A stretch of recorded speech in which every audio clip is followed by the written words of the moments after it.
This is the Dr. Cloud Show, and we are going to go talk to Johnny, who's calling us from Memphis, Tennessee, one of my favorite towns.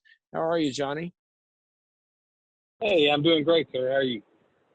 I'm good. Love Memphis. I grew up right down the road from you guys down in Mississippi. Awesome. So how can I help you? Well, I am recently divorced, and I've been on a path of growth spiritually, clinically, emotionally, physically, any way you can think of it. And just recently got back into the dating scene. I'm just trying to make sure. I've got a good support group. I've been through some counseling. I've been through divorce care and things like that. Great. And Great. I'm just appreciate Johnny, that. wait a minute. Stop. I can't let you just go by that real quickly without a big celebration. Listen to what Johnny said, guys. He went through a divorce. What a lot of people do is exactly what I was just talking about. They go back into the relationship world, but nothing's changed.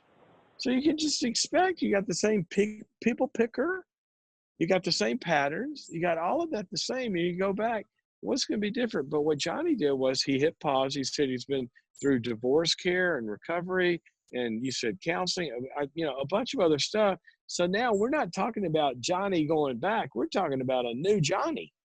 Right, Johnny? Yes, sir. I recognized the patterns I had. I didn't even know I had fear of abandonment, which is a big one. I didn't just realize it. Giving up too much too soon, becoming infatuated with someone, especially that type of person.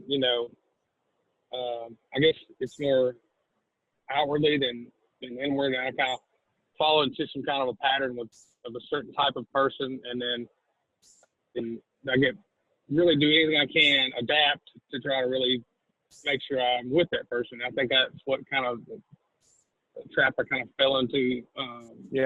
A lot of times, Johnny, I think a lot of people can relate to this. Is if you've got kind of a history of abandonment, then everything's got to fit, right? So there's that picture of yourself as a person that gets abandoned, and a person that gets abandoned, if that hasn't changed, then that fits with the person who's abandoning in some way. It doesn't mean that they have to leave you at a bus station. It might mean that they emotionally unplug. It might mean that they're self-centered. That's abandonment. There's a lot of different ways in which an abandonment dynamic can happen. But what you're saying is until you work through some of those abandonment triggers, then you're going to be attracted to people who abandon you in some way. And then you do all the dance, try to get them to stay, and then you get controlling, and then they go, "What's wrong with you?" And all of that stuff. And so anyway, I'm just singing your praises over here. So tell me how I can help you. What is your question? Well, I'm back in the dating world, and I'm able to see clearly. No, wait a minute. Red flags. How long has it been? How long has it been since you were divorced? Well, this is probably not going to be something that you like, but I just got.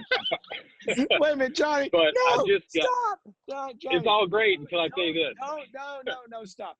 Don't. I just said all that wonderful stuff. Don't come back and say, "Well, I did all that recovery and everything, went through all that, this morning because I got divorced yesterday, so I've done all that recovery today. Now tonight I got my first date." Don't tell me that, Johnny. Oh no, sir. It was fine on the 28th of January, but the whole time. How long has it been since y'all been apart and broken up? Well, she moved out in November. And moved out in November, divorced in January. Now we're in April. All right. Well, she filed in October. She filed in October. Okay. All right. So, Johnny, you're a little bit. You're right. I'm raising my eyebrows a little bit, but go ahead. I'm gonna try to believe the best here. Go ahead.